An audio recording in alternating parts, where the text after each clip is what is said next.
So, my name's Ray Poynter. I'm the host of the session today. And before we get started, I'd like to say a big thank you to all of our sponsors. At NewMR, we love bringing all of these events, but obviously it takes money for the licenses and all the editing and stuff like that. So, these wonderful agencies and suppliers here all sponsor NewMR, which means we can do this for free without going bust. So, the next time you're looking for services, please do visit them and mention how nice it is that they are sponsors of NewMR. That will create a virtuous circle, which is good news for us. We've got 3 presentations for you today. I'll be introducing that in a moment. At the end of each one, there's going to be a Q&A. So I'm joined today by 2 wonderful people, Kendra Speed, who's at LinkedIn, and Barry Jennings at Microsoft. And we're each going to take a topic. Kendra's going to start first, and we'll be talking about an equity-first mindset. And after Kendra introduces it, Barry and I will join in the conversation, and then we'll also be looking for any questions from you. After that, Barry's going to be looking at AI and qualitative research, same format. And then I'm going to be looking at how do you assess an AI-based tool and decide whether it's actually going to be right for you. So with that, I'll hand over to Kendra. Thank you, Ray. I appreciate the opportunity just to share and have discussion today. So I'm kicking off with just a little bit of a discussion around an equity-first mindset. So today I have the pleasure of leading up our global consumer market research group at LinkedIn. And 20 years ago, I started in this industry at P&G, in a traditional consumer market knowledge role. And my first role was on Hispanic consumer understanding, focused on, brands like Crest, Pantene, Head and Shoulders. How do we really think about winning with U.S. Hispanic consumers? When I reflect back on that as a starting point or a beginning point, for me, it really points out how much things have evolved over the course of these last 20 years, even in the mindset of market research and the approach. For back then, it was very much, I worked in my bubble, did my research, and then tried to push it back over to the general market side for them to consider as they thought about new product initiatives, marketing initiatives to spin up. I provide that context to just as a bit of a compare contrast as we bring ourselves into focus in 2024 and where we are today. So when I think about an equity first mindset, I really think about, yes, the benefits of baking that into our market research. And I also think about the risk on the other side of this. So as a risk management tool.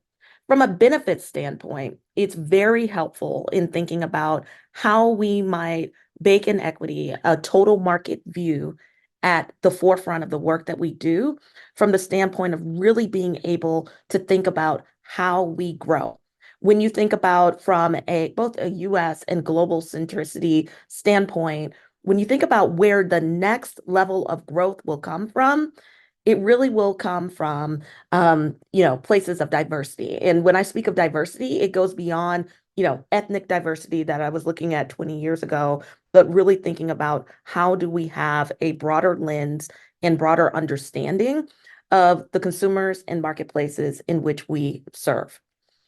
And I also think about the risk side of things. So from a risk management tool, an equity first mindset is core because there is too much at stake of going out and showing up tone deaf in the marketplace. And it can really damage brands. And we've seen examples of that throughout time of where, brands might go in with best intentions, yet myopic in view and not truly understanding the breadth of the consumers in which they serve. So as I think about that, the next place that I wanted to go to was one of the questions that I often get as I seek to influence internal with this equity first mindset specific to research is, okay, this sounds great, but how do you actually budget, plan for all of this? How do you get down into the nitty gritty of the day-to-day to actually making what could be a lofty vision a reality. So I have a couple of concepts that I wanted to introduce. The first of which is going in with this maximize versus scarcity mindset. So the first thing for me is it is all in the choice of mindset of how you approach this as a business opportunity. It's first thinking about, are there ways based upon the objectives that you and the business teams that you're working with have in mind to be able to just take a step back and say, okay, given what we seek to learn, what are all the different ways that we might do this? So, based upon objectives, I'll take the example of starting with, a creative brief. So you've written your creative brief, done a good job of understanding who your target audience is.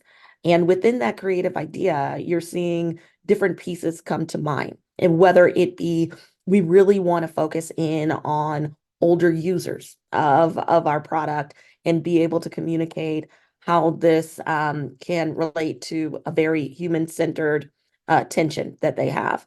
That to me points to this is an opportunity for us to step back and think about how we take our standard approaches to assessing the resonance of that idea and baking in the right check steps with consumers that might be most affected along the way, both in developing out the idea, so you optimize, but then also thinking about a broader market lens and ensuring that you are not alienating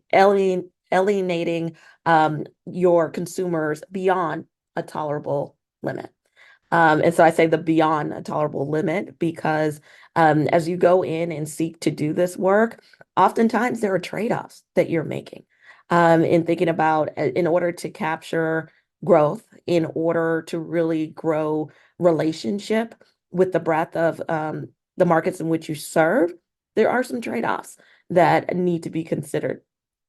Um, the other piece is really going in and thinking through the integrated piece. That's really what I think about when I reflect back to 20 years ago, sitting at P&G, working in my pod and thinking about how to win in the multicultural space. It is about thinking about this in the integrated view of everything that you're trying to achieve. And for me, I think that's really important. Equity is not something that should be, at least from market research standpoint, ebbing and flowing. We know that the topics like this, DEI, we can see, the swings back and forth as it comes in and out of favor.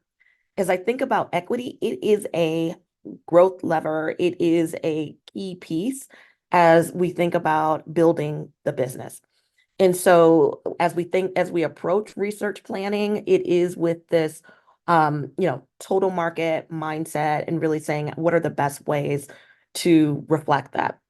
Very practically, like these are great concepts. I will say on a day-to-day basis, there is a challenge. So because even as I go in and speak with leaders in the organization, you know, there's no question about like this being the right thing to do.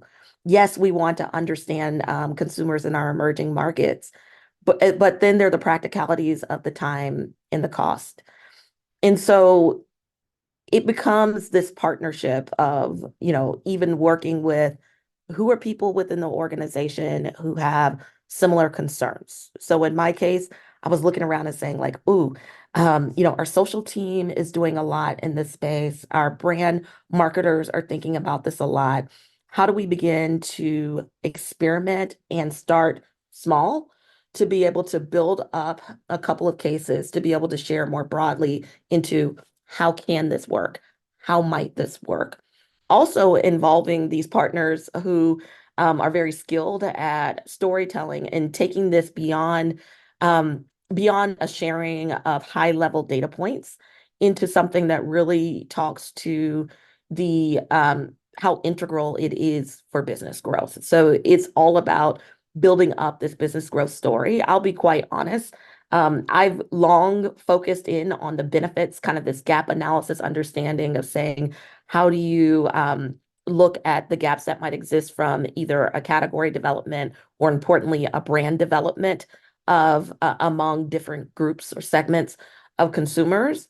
But this risk piece is very real. It's understanding your internal audience and what are the things that they're most motivated by. Is it the benefit story, or might it be more of this risk piece? The other piece is, you know, we have done a lot of work in putting equity at the forefront.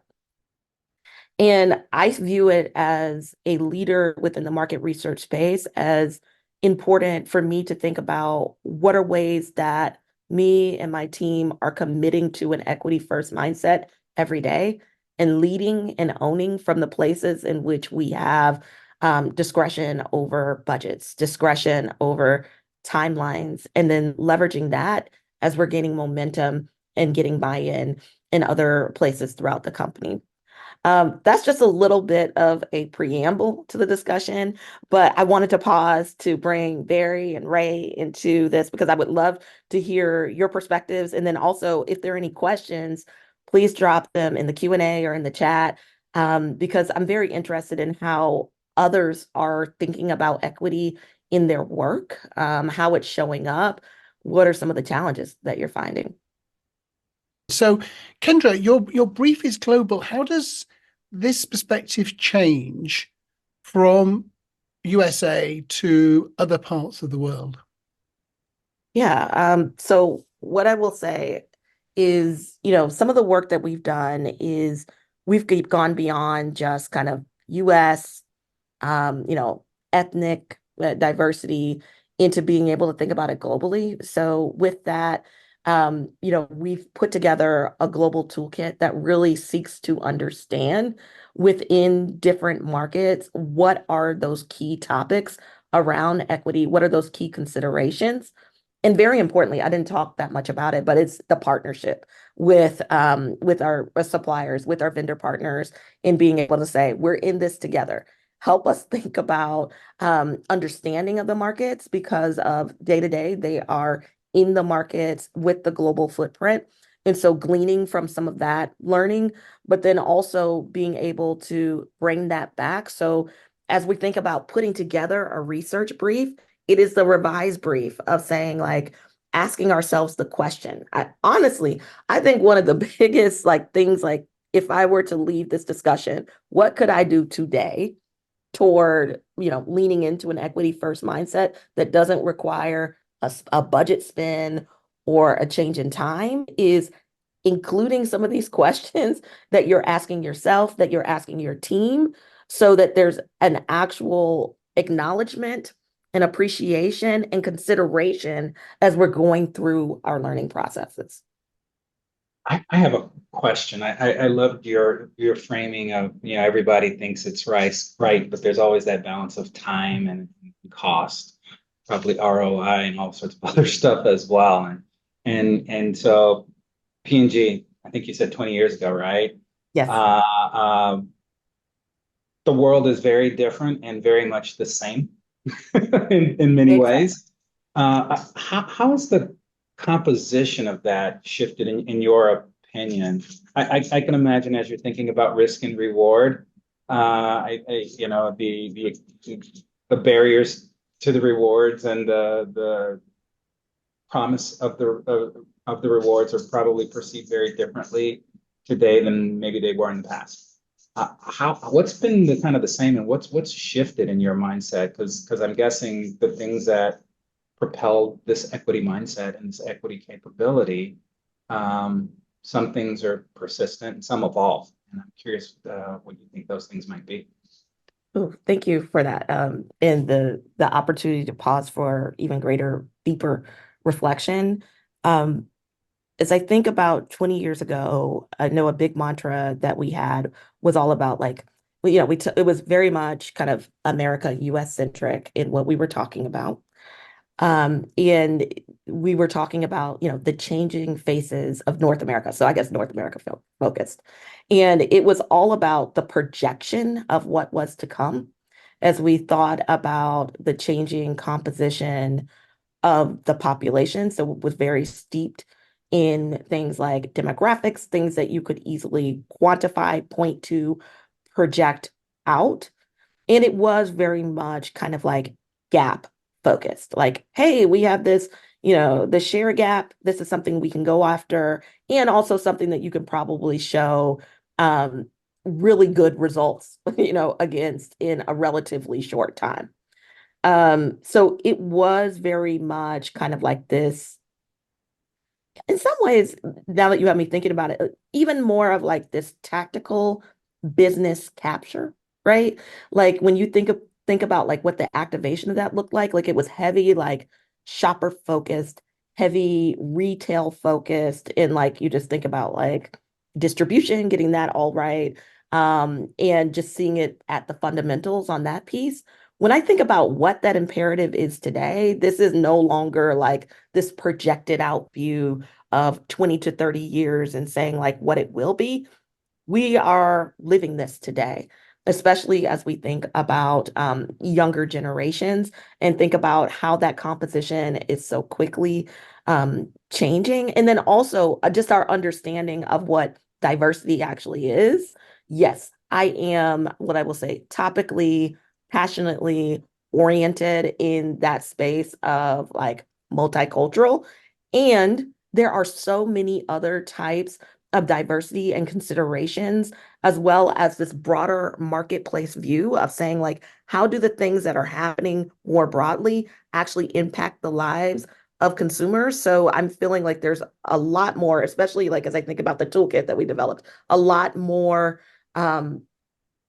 understanding texture to what that really means. And I also think there's a lot more at stake when you think about getting it wrong, because in a lot of ways with the with the gains of the past 20 years, the tactical gains, that has really bought up a lot of loyalty and raised the expectations of all of these different consumers. And it's so much more easy for someone to get their story out there, to get the word out, and to enter, some of this, cancel culture piece. So for me, those are some of the things that are top of mind and reflect to me. But I would be very interested, Barry, in what you were thinking, whether you had any thoughts as you asked the question.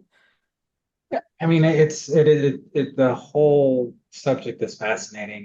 When I think about food products, cosmetic products, the degree of inclusion is very different. And let's be fair, businesses like money. And there's money opportunities everywhere.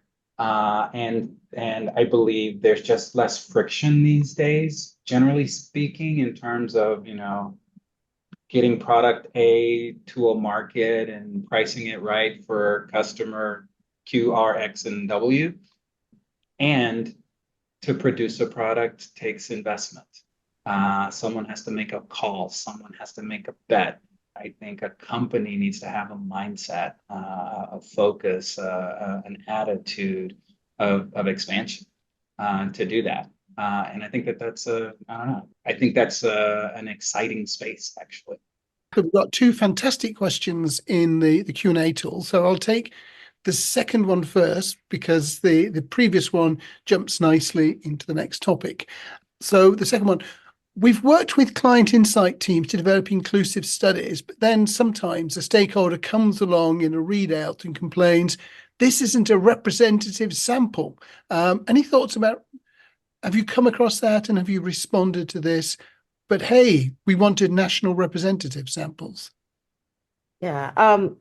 The way I think about this is, and I'm reading into some of this, is oftentimes in order to ensure inclusive, readable understanding, we're having to do things like over quotas or doing special breakouts of work among different groups. I think even as we step away or we're doing different things in our methodologies, it's important to extract out that insight and putting it back into the context of the business reality today. So for me, I'm reading a little bit into like it's the translation of the insight. Like, yes, we learned this, and let's take this a step further to be able to dimensionalize what that means into the context of today's business makeup, and then also projecting out to what that means for tomorrow. My hope is, as market researchers, yes, we are speaking about today's reality, but we're also pointing to the imperative of where we're going as a team. I think the other thing, this kind of gets into fundamentals for me, that get into what are ways that we might bring our teams along on the journey with us. So as we're making some of these trade-offs, as we're making the decisions, being able to hear those objections early so that we can anticipate that and bring that understanding into how we might serve up the insights based upon who the audience is. I'll go into the second one here that talks about any AI-led market research tools that have helped or hindered your focus on equity first. So a very brief example, as we think about developing AI prompt libraries.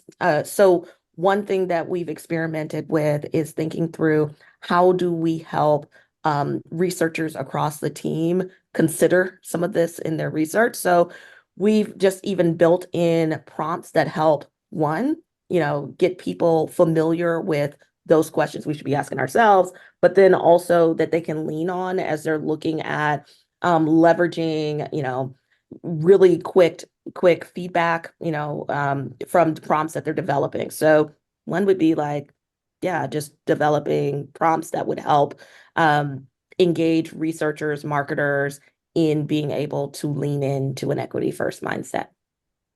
Wonderful. Thank you so much, Kendra. And hand the conch over to Barry, who's going to take us through AI and qual. I'm super excited about the future of qualitative. I think it's actually the future of research being more and more qualitative. And I'm a big believer right now that AI is going to put that in overdrive. And I have like kind of 4 areas that I'm really thinking through these days where we're trying to put it into action. We're learning a lot. We're failing sometimes. And it's giving us energy and new possibilities. For the longest, we've had some text analytic tools. We have an internal thing that we call Text Crunch. And it helped, we do open ends on this huge customer sat study. We talked to 100, 200,000 customers in this study, and there's tons of open ends. And manual coding is just not going to happen. And so we created this tool 5, 6, 7, 8 years ago, and it automated and built these really lovely word clouds. My former boss was not a word cloud guy, but it really simplified the data and it made conveying a point, leveraging qualitative data at scale, very easy. And very consumable to executive decision makers, right? You want to hear the voice of the customer, and this brings that. Now, today, with large language models, we can do that like much better. We can do it on much greater volumes of data. As we think about the transcript of a focus group, all of a sudden, the 5 things that I wanted to learn in that focus group, I can get those pretty easily, but there are 12 other things that I wasn't even thinking about or focused that popped up. And we're going to get that data. It's going to be processed and analyzed and thought through and categorized in a way that we can create meaning with. And that's, again, everything from the 12 IDIs that I did last week to the 6-country focus group thing that one of my teammates is doing right now, all the way to our social intelligence practice, where we have tons of data readily available, and we can do things with it in an efficient way, in a scalable way. And I just think that's going to grow. There's never been a shortage of data. It's just been barriers to being able to use it effectively. And I think AI is definitely going to pull in all of those words because they are large language models and make them more useful. The second thing is just pattern detection. yes, it can go and fetch the data, and like I said, build the word clouds, but it can do more. I think it really can go across multiple projects and create patterns, identify patterns, find some connections that it's more difficult for an individual to do. One of the things I'm passionate about now is, can we find those patterns across multiple projects? We recruit people the same way. We ask a few introductory questions. We ask people why on a huge number of things. And to be able to step back and interrogate 10, 50, 100 disparate projects with one audience, for example, that's a ripe opportunity to generate net new learnings. It's a ripe opportunity to really figure out and understand an audience, let's say, versus the very specific product marketing problem that we were trying to solve. And it just becomes easier, technically easier. We're learning a lot. It's not always easy. It's not always simple.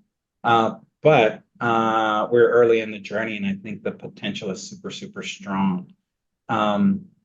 The other thing that I would be spending a lot more time is just the notion of having persistent learning opportunities, or as I like to tell my team, no waste research.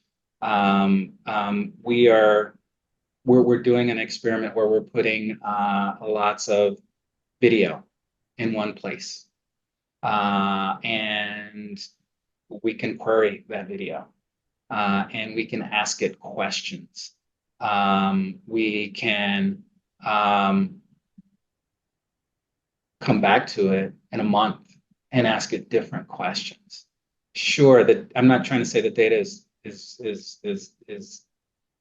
perpetually fresh, but it is useful far longer than I've ever used it in my career. Right? You do the project, you present your results, and then somebody's going to invest some money to go ask some other questions. And now we can go and look at things that we already have and create new hypotheses. We can answer different questions.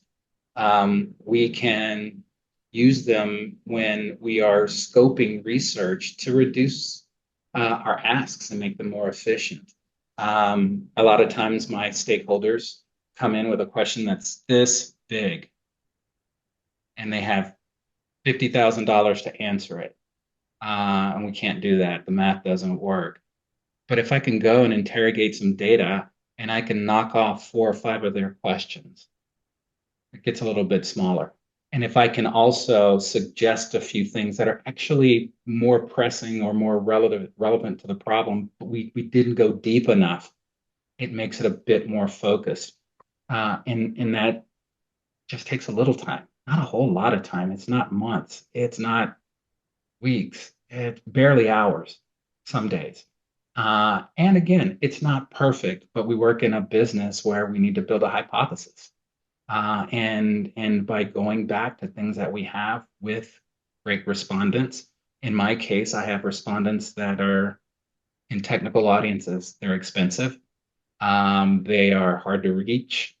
We have humongous sample quality issues. And so when I get a really good respondent, and they will talk to us for an hour, or they will be in a group for 2 hours or whatever, or there's a data on a site that's highly focused on a technical issue, and there's lots of back and forth chatter and questions, I mean, that's a goldmine.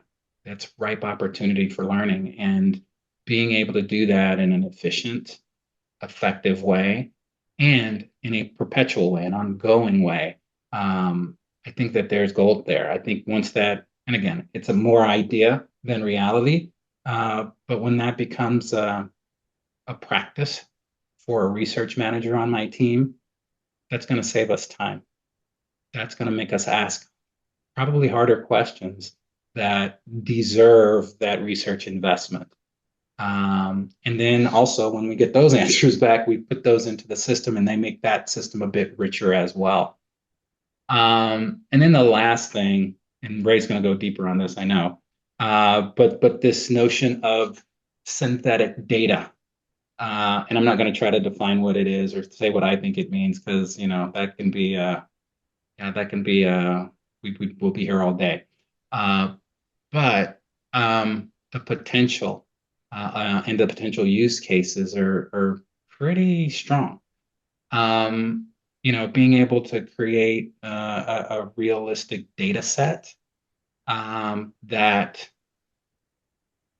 it mimics a hard to reach audience. I have to do a piece of work. I had a while ago, I did a piece of work where I had to talk to uh, theoretical chemists. There's not a whole lot of those people. They're hard to reach. They're ridiculously expensive. They don't really want to talk to you anyway. And so the data collection costs were extreme. I wonder what it would be like if I could create a prompt for that or a similar person. It won't be perfect. I don't think our groups were perfect by a long shot, but we learned. And if that can help us write better questions, if it can help us go deeper, I think that's a huge opportunity. That's one thing. Another thing that we've been talking about, we don't really quite know the right answers there, but sometimes,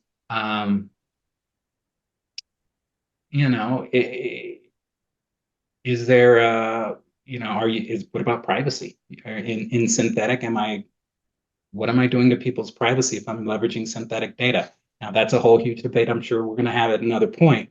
But I can understand there's a different lens there in this constructed data about how, it doesn't connect to a human being directly. And does that expand my sampling pool? Does it bring more people to the table or the thoughts and thought process of people to the table more through these synthetic pieces of data. And again, the other thing it does for us potentially is sample quality enhancement. Could it help us find those harder targets better? Or at least bring out the essence of that optimal target that's really difficult to reach, may have the right data, or may be able to give us the right answers, but either A, can't find them, B, I can't get that information out of them in the 1 hour IDI. Two, the minute I'm done with them, once I find that perfect person, 8 more questions come out the next day, and I can't call them back. If I have a robust synthetic set of respondents or personas or whatever you want to call it, I think ideation on novel products really can be looked at differently. I think we can ask really great questions and give engineers and people building things a bit more insight, a bit more of a customer-driven perspective sooner, more regularly. It'll be flawed, but it will improve. And again, it's very early stages. And I don't want to take too much time, and I may have been too quick, or I don't know what it is, but I want to open it up to any questions. So we've got some questions. I'm going to just start with one though, from me, which is you started by saying doing more qual. So AI is going to help qual and AI is going to help quant. What is it about qual that you think means it's going to grow its share, become more important to you and to Microsoft? Yeah, I think it's just easier to get the why now. We were in a conversation the other day, and people were saying, "Oh, in the pandemic, online qual will never work." It worked like gangbusters. It's a struggle for me to put people on planes and say, "Hey, yeah, let's go." When more stakeholders can engage, you can be global faster. I make a point to listen to customers every month, and I can do that actually without getting on an airplane, and so forth and so on. Additionally, qualitative is beyond the focus group. and the IDI, right? There's tons of data out there. And since these AI technologies can read them as a document or however they're stored, from social to chat boards to customer satisfaction feedback. There are probably a number of things on any company's internal systems where they're getting feedback. All of that is learning. All of that is qualitative learning that can go someplace, So I'm going to be jump to a couple of the understood, questions. and then used. I'm going to jump to a couple of the questions and paraphrase. So at the moment, are you looking at third-party tools that can do some of this, or are you We're looking, developing tools in-house, or both? yeah, the answer is yes, both. As you might imagine, there are probably some things that we would prefer to do in-house with with for certain types of projects, for many different reasons. And most of my job, I need to look at the general broad market. And that is always going to be partnering with a third party supplier. What I don't know is how I might rationalize those two. But I know right now we have to march in both directions. And we've got an interesting comment in the chat here from somebody who has been trying it and has felt that they were relatively superficial, the patterns they were finding. Have you been able to go deeper and connect different strands? Because that was one of the points you were talking about, connecting across Yeah, different projects. yeah. I'm fortunate. We have some pretty strong data scientists who are on the front edge of many techniques that help us make better sense of the data, help us augment the data, help us um, make that data represent reality a lot better, or at least make it more robust. There are lots of different techniques to do that. I am not a professional at that, but we're deploying lots of different things to make sure we know how we're getting the most robust solution, but probably most importantly, where. Because to the question's point, there are some situations where it just doesn't work well, no matter what we do. In some audiences, it really works pretty well. For others, it's quite poor. And the technique doesn't change, the way you augment doesn't change, it's just the output is different in quality. And again, over time, that will get better and better and better, we believe. But right now, that's absolutely the truth. Sometimes it works ridiculously well, and you do the exact same thing with a different population for a different business question, and it's absolutely horrific. And that's part of the journey. Yeah. So, Kendra, are you seeing any difference in balance of quant and qual at LinkedIn and the work you're doing? I found it to be very interesting. Like, so that was a big insight for me. What I will say is my team tends to be more oriented in quantitative methodologies. So, and honestly, I do not see the difference between market research and UXR being qual versus quant. But in some cases, that's the dichotomy that I'm operating within. So I honestly found that to be a big aha, Barry, or something that a compelling piece to bring to the team in thinking about that. And also your description of AI and qual research, there very much still is like this quant aspect to that and that capability set that is core. So what I will say is we're doing a lot of experimentation here. Most of it tends to be more like on the pure quant side of things. Yeah, and I think the notion of what Paul at quant scale, that's a part of it. And I will say, I think the growth in qual is also just in addition to the quant that we do. A lot of times there's a whole lot of, well, why?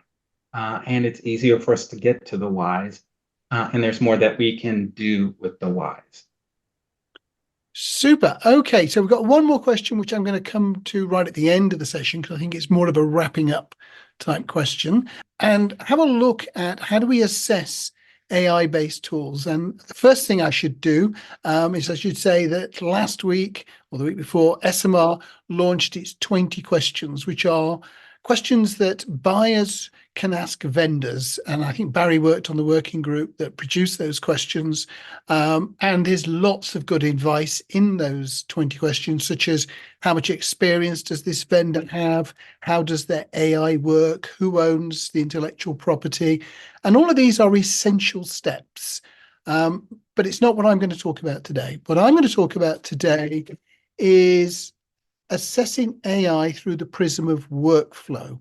And the key question you need to ask, and this is true of lots of other platforms and tools as well, but it's immensely important in terms of AI, is what needs to change to make this work?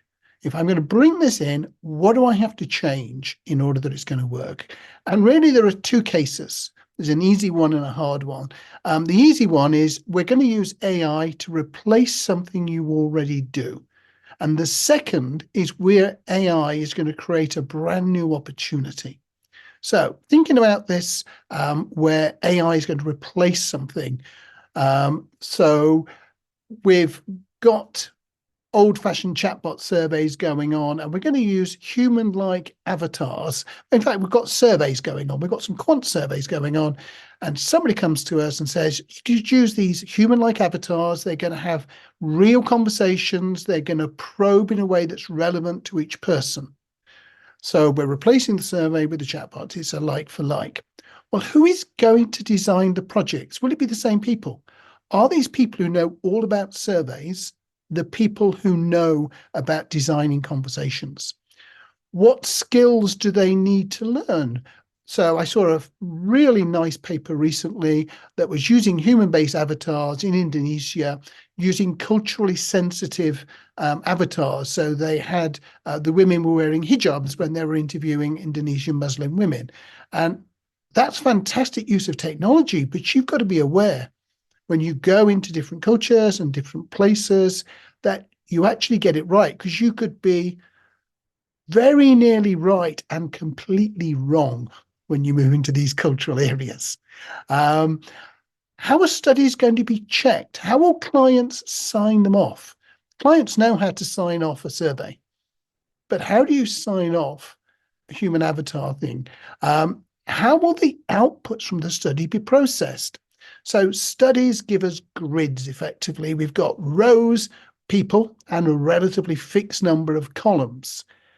But a good chatbot gives you a lot more data from somebody who has more experiences. It doesn't actually line up terribly well. Their natural output is a JSON file, and it's not an Excel file. So we've got to have to pipe this in. So it's kind of like, imagine that you're in North America and you've been on holiday to Japan and you see the wonderful toilets they've got there. They play music, they've got functions, they've got heaters. I want one of those. So you get one brought to your home in America. And all of a sudden, first of all, the pipe has got a metric size fitting, and you've got, I don't know what you call it in America. We call it imperial because it comes from our country, not yours. An imperial size feet and inches. So you've got to get an adapter to get this water coming in. And the electricity, well, it's 240 volts and you've got 110. So we get another adapter going there. And we won't go too much into the output from this machine, but maybe those need reconfiguring too. And that's what happens when you bring these new systems in. You've actually got to get them worked out. Who are you going to retrain? Which new people will you need to employ? Which people are you no longer going to be able to employ? How are you going to change your inputs? And what are the changes of the outputs? And all of those, you've got to bring them into mind to decide this AI is actually going to work in my organization.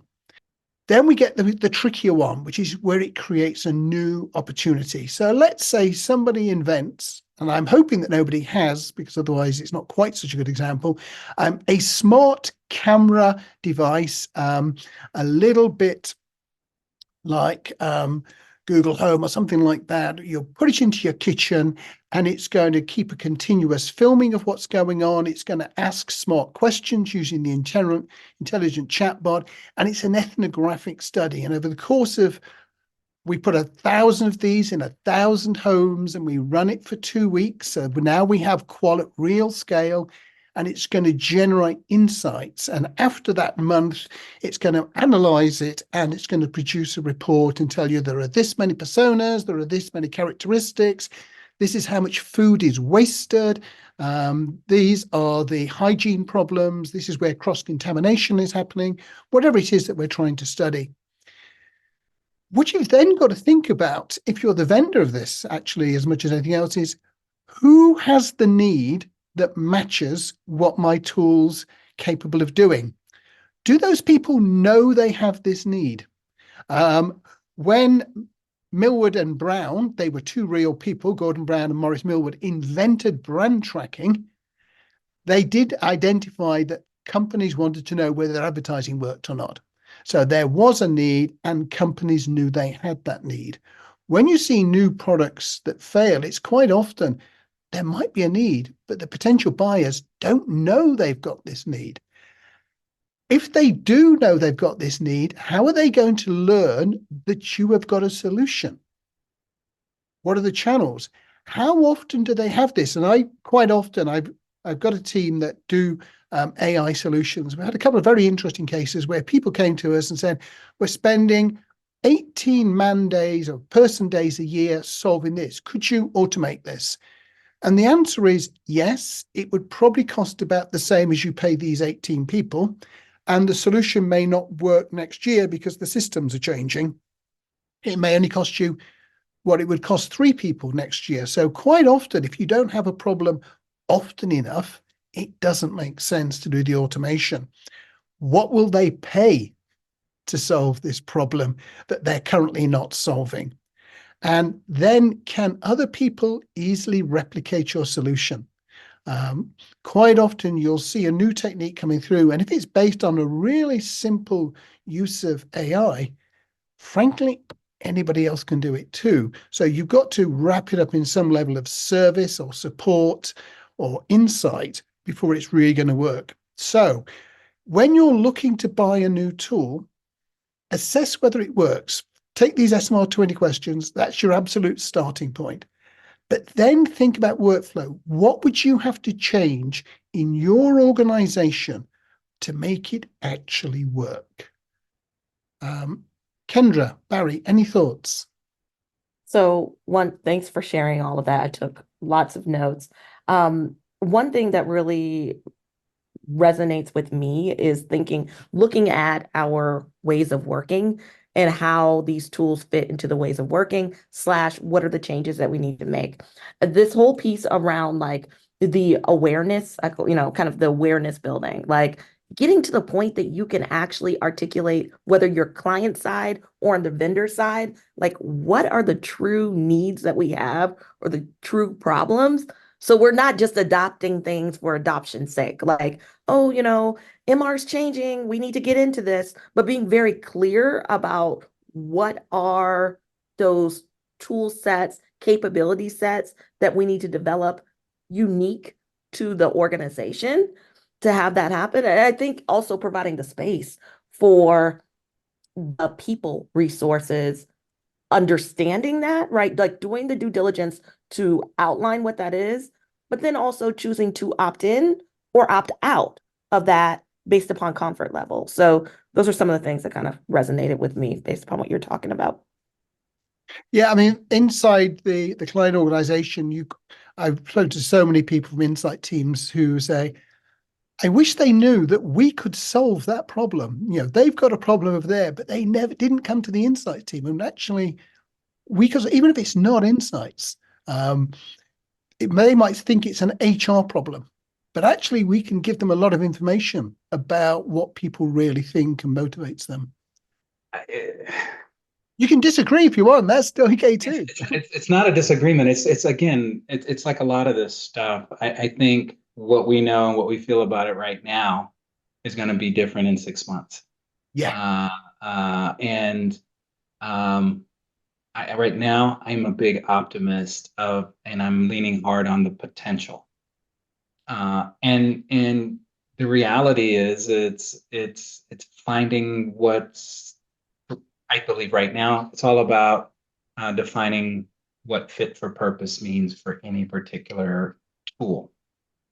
And I like to have a whole lot of tools that are easy to use and affordable and all that other stuff. Um, and I think that is going to be a big part of our reality. And Kendra, you stepped on something that is the big yes which is people got to understand how to use it. They got to understand what they're picking. They got to understand what it means. Um, Internally on a brand side, I can sell certain things to some of my stakeholders that I can never sell to others. That's just a reality, no matter how it's built. We're in one company, but this group will never believe that. That group will believe it all the time. And as a researcher, it's how do you build your tool belt, and then also stay on top of the innovations because somebody's making a better screwdriver today, and my old one will be less effective, and at some point I'll make that leap. And so it's not a great answer, but I just think that there's so much change that the thing that we're spending more time on is it's not that we can't do it. Where's the right fit, and is it worth it for that thing? What's the right fit for purpose for this particular thing at any given time? Actually, the screwdriver is a wonderful example in that the crosshead is generally a better screwdriver combination for most purposes. Not everything, but most. But I would guess most of us have still got an equal number of flathead screwdrivers and crosshead screwdrivers because we've got a lot of flathead screws in our buildings that we're going to be dealing with. And we quite often seem to acquire them. So we've learned this in the past as well. The best tool doesn't always drive out the other tool. Betamax VHS, for those of us old enough to remember. And that's often an important lesson. If something works, you don't necessarily need a better tool. Sure. Okay, for closing, we've got this interesting question in the Q&A. So we'll start with Kendra and then Barry, and I'll have a try as well. What will market research look like in 3 years? How will it be different and how will it be the same? Yeah. Market research in 3 years, I feel like there will be a lot that still looks the same. Like, I think there will be an appetite for some of the traditional ways of doing things. And it will look like adoption of a lot of these new tools and transformed work processes. I think the skill sets will look like being far more, in my opinion, consultative, an understanding of how the methods work, but much more time spent on what does this mean and helping to influence. So it looks like all of these new skill sets, the skill sets that for years you could get by being, I am the technical expert in this method, in this piece. I don't know that that's going to be enough. It's going to be, yes, and I'm able to translate this quickly. And it also looks at like the types of questions we ask. They're going to be that much more refined. We're gonna have that much more practice on saying, like, how do I get to really good questions and really leaning into that curiosity, as well as the hope is hopefully the relationships are tighter, because to do some of what Barry talked about, being able to stay on top of the new technologies, we're going to have to build relationships that span across the industry just to keep ourselves fresh. Yeah, and I think you're pretty spot on. I think many things will be exactly the same way. I think maybe our starting points will be different. I don't believe that there's ever any dumb questions, but I do believe we've answered the same set of questions many times. I think hopefully that goes away. I think knowledge will grow and be codified a little bit differently. And so when we do research, it will be hopefully a bit more accretive to our understanding. I think a researcher will be more powerful in the room. I think I can imagine, I don't know if it'll be 3 years, but I can imagine it would be easy to do some type of, I don't know, scenario exercise in the room with the stakeholder, real time. Let's ask before we do this research brief, let's ask 4 or 5 synthetic respondents what they think about, this thing that might help us, test 3 messages as opposed to 7. Or, right, I think it should make some things more efficient, a little bit faster. And I believe we will still look at row and column data. I still think we'll be making charts and graphs some kind of way. We'll be telling stories, and questions won't stop. I think the number of people who look at row and columns of data will be slightly fewer in 3 years than now. I think that is one of the places where things will start to shift, particularly driven by what I call smart DIY. There's lots of DIY tools out there, but they're really easy to misuse. They're going to get smarter. They're going to have more guardrails. They will tell you that's a dumb question. They will suggest better ways of interpreting the information.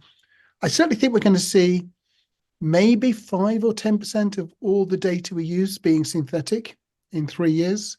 And for some end clients, I think that will be 90%.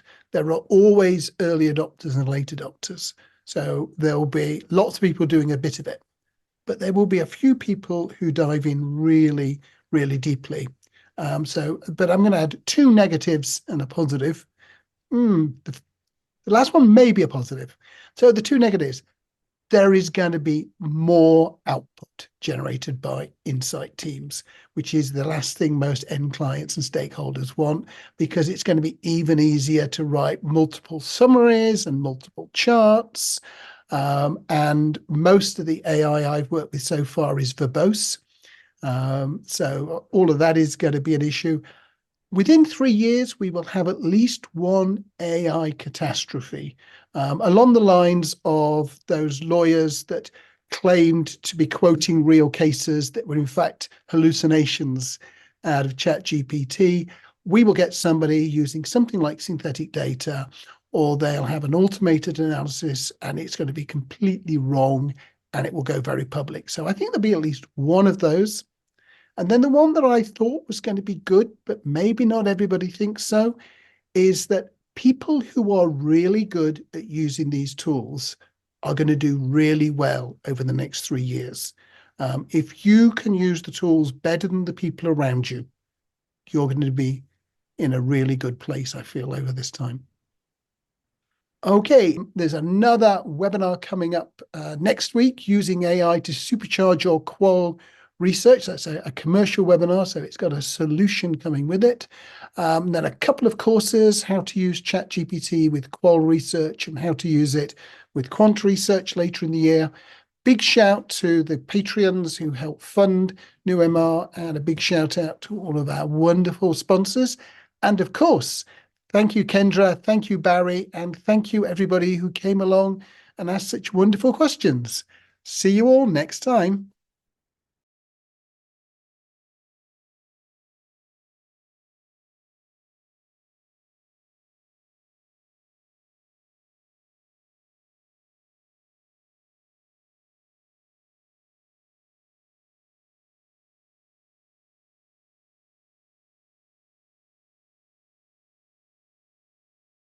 Barry, any thoughts? Yeah, I mean, it's